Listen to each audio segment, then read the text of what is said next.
In the year 1931, there was an explorer named Sir Hubert Wilkins who had a big plan. He wanted to be the first person to actually set foot at the North Pole. But getting there was very hard. For a long time, no one knew how to reach the North Pole because it is located in the middle of an ocean covered with thick ice almost all year. Many explorers had tried different ways to get there. First, they used boats, but the ice was too dangerous and the water was cold. Their boats would get stuck in the ice, often with no way to get free. Some explorers then tried using sleds with dogs or walking on foot through the ice and snow. But it was difficult to walk or sled very far, and the cold weather made many explorers get very sick or even die while trying this. The first person to see the North Pole from above was in 1926. But they did not touch the ground. They used a special airship called a dirigible that could fly through the air. Sir Hubert thought there must be a better way. He was an experienced explorer and thought that a submarine would work the best. A submarine could travel under the ocean water and ice when boats and sleds could not. It could protect people from the cold and dangers of being on top of the ice. Sir Hubert wanted to take a submarine called the Nautilus all the way under the Arctic ice to reach the North Pole. This would be the very first time anyone set foot there. Not only would they touch the ground at the North Pole, but the submarine could help learn secrets about what is under the Arctic Ocean ice and water. It would carry special tools to measure ocean temperatures, currents, and more. This scientific information could provide understanding about weather and other Arctic mysteries. So in 1931, Sir Hubert Wilkins came up with a bold plan to take the old submarine Nautilus and prove that a vessel could successfully travel thousands of kilometers under the Arctic ice using a method never attempted before. For his submarine expedition, Sir Hubert Wilkins needed to find a submarine that could be adapted for the challenging Arctic conditions. He chose a retired World War I submarine called the Nautilus that was in need of major updates. This submarine was leased from the United States Navy and modified by a famous naval architect named Simon Lake. Simon Lake knew the Nautilus would have to do things no other submarine ever did before, like travel under thick sea ice. The ice could be very dangerous. During the expedition, there was a risk the submarine could accidentally collide with large ice sheets above it. So Simon Lake reinforced the front of the Nautilus with thick steel plates and concrete. He also installed a special hydraulic shock absorber that could soften the impact if the submarine did bump into ice overhead. Another danger was that heavy pieces of the thick Arctic ice could shift around or fall down from above. These large ice blocks could damage the submarine if they landed on it. So Simon Lake came up with an innovative solution. He fit metal sled runners along the top outer sides of the Nautilus. These would allow the submarine to safely slide along the underside of any floating ice above, like a sled on snow or ice. Simon also attached a hydraulic guided arm to the front that could be extended up to gently keep a safe space between the submarine and any hazards in the ice directly overhead. Since the Nautilus would be traveling for days at a time underneath the dense Arctic ice, it needed a way to occasionally surface up through the ice to replenish air for the crew to breathe and recharge batteries. But there was a risk the ice above might be too thick with no natural openings. So Simon Lake equipped the Nautilus with special ice drilling equipment that could bore a hole of up to 20 feet through very thick ice. This would allow the submarine crew to drill escape paths to fresh air when needed. With these inventive modifications, Simon Lake transformed the old naval submarine Nautilus into a vessel that might be capable of the unprecedented journey under the Arctic ice. The modifications were untested, however, and it remained unknown if they would perform safely as hoped in the extreme Arctic conditions. When the time came for the expedition to depart in March 1931, Sir Hubert Wilkins wanted to put on a confident face for the reporters. He explained that the crew of the submarine Nautilus were doing final checks of equipment before leaving the dockyard to start their journey. 8 months to have made the trip 2,000 miles under the ice, starting from Spitsbergen somewhere about the 1st of July. Sir Hubert estimated that within about 6 to 8 months, they expected to complete a trip of over 2,000 miles traveling under the Arctic ice. Their plan was to leave in early July from the Svalbard archipelago, located between mainland Norway and the North Pole. From Svalbard, the Nautilus would then head west across the Arctic Ocean, zigzagging under the ice as it searched for openings to surface briefly before the long trip ended in Alaska over 6,000 kilometers away. It was an ambitious goal for the tiny submarine to cross such vast distances below the frozen wastes. However, Sir Hubert did his best to put on a display of certainty for the watching media. In reality, Sir Hubert had deep worries that he kept private.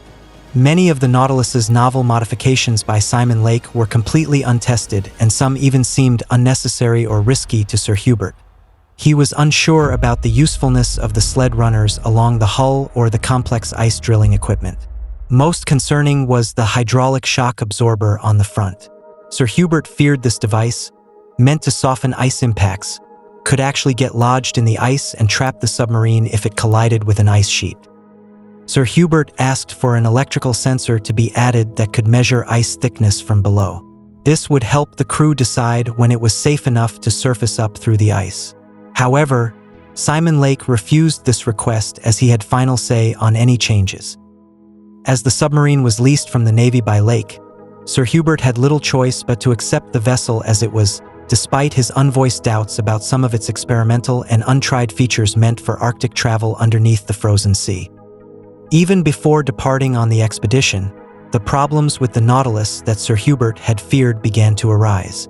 Simon Lake's novel modifications were proving troublesome and repeatedly forced the submarine back to port for repairs. The complex and experimental ice drilling equipment that Lake had installed failed during testing and did not work as intended. This was a serious issue, as the ability to drill through thick ice was crucial to the submarine's ability to safely surface when needed.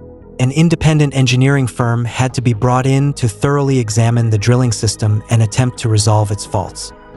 As weeks slipped by consumed with repairs, Sir Hubert began to feel increasing pressure. The expedition was falling badly behind schedule. This delay put achieving one of Sir Hubert's major goals in jeopardy. He had arranged for the Nautilus to meet up with the giant German airship Graf Zeppelin at the North Pole, creating a media sensation by being the first to reach the pole from both above and below. However, if the submarine did not leave soon, it would no longer be possible to make the rendezvous at the appointed date. And Sir Hubert risked losing out on a substantial cash prize he had been promised by William Randolph Hearst, the famous American newspaper magnate, for pulling off this publicity stunt. Hearst was covering the expedition's costs and planned to reap large profits from exclusive publication rights to the adventure. By June, with time slipping away and the ice drilling issue still unresolved, Sir Hubert had no choice but to insist the expedition finally depart. Mechanical problems be damned. The delays were endangering the entire venture's success and jeopardizing his financial agreement with Hearst. While the Nautilus set off, deep concerns remained about whether its experimental modifications, like the untested drilling gear, would perform as vital Arctic travel under the ice began. Sir Hubert could only hope the submarine would not let him down in the freezing north. The Nautilus began its voyage by crossing the treacherous North Atlantic Ocean towards the Arctic. Even this early stage of the journey proved immensely challenging for the small and outdated submarine. Powerful storms tossed the tiny vessel around mercilessly, demonstrating the harsh conditions it would soon face under the Arctic ice. The Nautilus was already quite cramped due to its age, but loading it up with supplies and equipment for the expedition made living conditions even more uncomfortable. With over 20 crew members squeezed inside, there was almost no room to move around. Incredibly, there was only a single open-air toilet area between the two noisy diesel engines for all the men to share.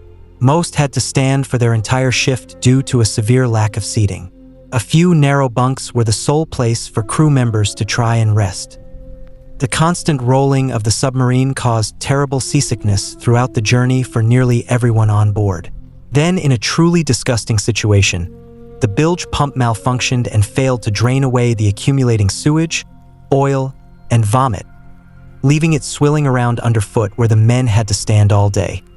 Just 1 week into the crossing, things took an even worse turn. One of the starboard engines suddenly developed a major crack in its fourth cylinder. The Nautilus was forced to limp forward on only a single engine, drastically slowing its progress. Communications with the outside world also cut off when the submarine stopped sending radio updates. For several harrowing days, no one knew its condition or location. Luckily, it was eventually spotted adrift over 1,000 kilometers from its planned route. Both engines had now completely failed, with dead batteries leaving it powerless. In a humiliating development, the Nautilus would need to be towed the rest of the way across the Atlantic by other ships. For crew members even quit at this point, unwilling to continue the ill-fated mission. The breakdown of the Nautilus so far from land caused serious setbacks for the expedition. Upon reaching the Azores Islands, the submarine required extensive repairs that would take weeks to complete. Even worse for Sir Hubert, the delays meant it was no longer possible to meet the scheduled rendezvous with the Graf Zeppelin airship at the North Pole as originally planned. This cost Sir Hubert the lucrative cash prize he had been promised by newspaper magnate William Randolph Hearst contingent on this publicity stunt. To add insult to injury, the press began mocking the troubled expedition and openly questioning Sir Hubert's competence. He faced tremendous pressure with his submarine in tatters, the crew demoralized, and the Arctic winter rapidly approaching. At this low point, most expedition leaders would have abandoned the endeavor as a lost cause. But Sir Hubert was a determined explorer who had overcome countless challenges in his career. Even with his dreams of meeting the airship at the pole now shattered, and the Nautilus needing a complete rebuild, he refused to surrender. Sir Hubert was determined to at least make some headway under the Arctic ice, if the submarine could be repaired in time. Finally, by late July, over 2 months behind schedule, repairs were complete and the expedition reloaded supplies. They bade farewell to the Azores and resumed their journey. The crew had gained experience maintaining the temperamental Nautilus along the way, allowing them to fix any new problems that arose during scheduled maintenance stops. Slowly but surely, they closed in on the Arctic Circle through the cold summer months. By mid-August, Sir Hubert began transmitting upbeat progress reports once more. His indomitable spirit seemed to be lifting crew morale again despite all the setbacks. They had at last reached the northern shores of Greenland, the last inhabited land before the vast frozen wastes of the Arctic Ocean. A few days more and the Nautilus would encounter its first ice, the start of Sir Hubert's dream to travel untold miles underneath the polar sea. On August 19, 1931, the crew of the submarine Nautilus spotted the first ice floes of the Arctic Ocean ahead.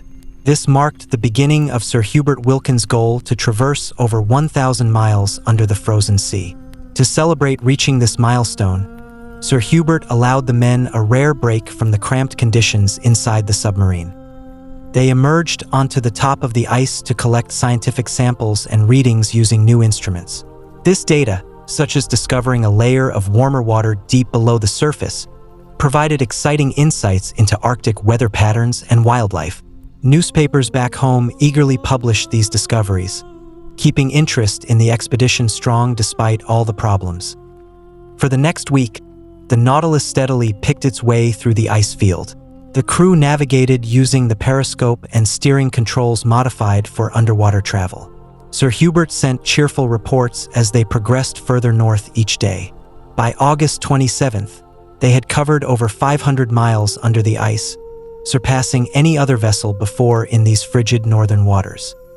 The submarine reached a position of 82 degrees north latitude, higher than any ship had managed on its own power. It seemed Sir Hubert might fulfill his dream of being the first to cross 1,000 miles beneath the Arctic Ocean. However, all was not as it seemed according to later reports.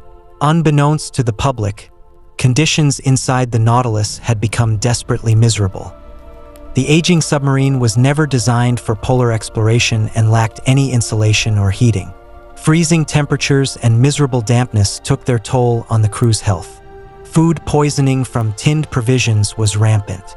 Even worse, lead poisoning began affecting the men from the solder used in the ship's pipes. As winter approached, the risks of remaining in the icy zone grew each day. Exhausted and sick, the entire crew unanimously wanted to turn back. But Sir Hubert was determined to press on. As the Nautilus continued northwest under the ice, problems with the aging submarine grew more severe.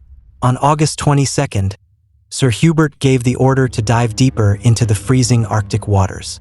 However, when the crew attempted this maneuver, a shocking discovery was made. The all-important diving planes that controlled the submarine's depth failed to respond. A diver was sent out to investigate. He returned with distressing news. The vertical rudder that guided the Nautilus had completely broken off and disappeared. Its loss meant the submarine could no longer safely submerge or surface as needed. Sir Hubert suspected sabotage by the desperate crew, but an accident seemed more likely given the vessel's poor condition. Regardless of the cause, this critical failure left the Nautilus unfit to continue the hazardous journey. Even the expedition's chief promoter, newspaper magnate William Randolph Hearst, now urged Sir Hubert by radio to turn back before it was too late. Facing Arctic waters that would soon freeze solid, further travel was simply too dangerous. Yet Sir Hubert remained stubbornly determined to prove the submarine's abilities. Over the next few days, as the crew's health deteriorated further in the freezing temperatures, he stubbornly ordered the Nautilus to plow onward under the ice. Progress now had to be made using only the vessel's limited battery power and steering controls at the ice-water interface. When test drills of the ice finally occurred, it quickly became evident the mission was doomed. Simon Lake's complex drilling system, which had caused so many issues, repeatedly jammed after boring only a short way into relatively thin ice. Without a way to surface, the Nautilus was trapped below the frozen surface. By September 6th, even the indomitable Sir Hubert acknowledged the bitter truth. His Arctic dream had come to an end far from the North Pole. In a radio call, "Our Arctic trip is over. We are returning south at once." The submarine's historic attempt to cross 1,000 miles below the polar ice had ultimately failed due to the challenges faced by its aging design. Sir Hubert Wilkins' attempt to traverse the Arctic Ocean under ice ended up being a disastrous failure that nearly cost the lives of the crew. The expedition financially ruined Sir Hubert, who was left deep in debt after investing his life savings. To make matters worse, the public and press roundly mocked his claim that the Nautilus had traveled over 500 miles beneath the ice. Critics argued there was no way to verify such distances given the submarine's unreliable navigational equipment and lack of clear records during the ordeal. Sir Hubert's reputation as a pioneering explorer was seriously damaged. Despite discovering new insights about Arctic conditions, the expedition ended up overshadowing his previous achievements, like being the first to fly over both poles in an airship. For years afterward, he struggled to secure funding for further exploration projects. While the Nautilus's modifications by Simon Lake were meant to enable Arctic travel under ice, they ultimately contributed to the mission's failure. Problems with the untested drilling gear and other novel systems prevented the submarine from surviving the treacherous conditions as hoped. The expedition demonstrated that neither submarines nor people were truly ready for such a challenging polar voyage in 1931. It would still be decades before nuclear submarines made routine journeys under the Arctic ice possible. Sir Hubert's vision of using a submarine to reach the North Pole was ahead of its time, given the limitations of technology during that era. Though his dream of being first to the pole by traversing over 1,000 miles below the ice ended in disappointment, Sir Hubert paved the way for future under-ice exploration of the Arctic. His courageous efforts expanded scientific knowledge and highlighted the immense difficulties of polar exploration, helping others find safer solutions in decades to come. So that is it for today's video. If you enjoyed it, please subscribe to our channel for more fascinating videos like this one, and see you in the next video.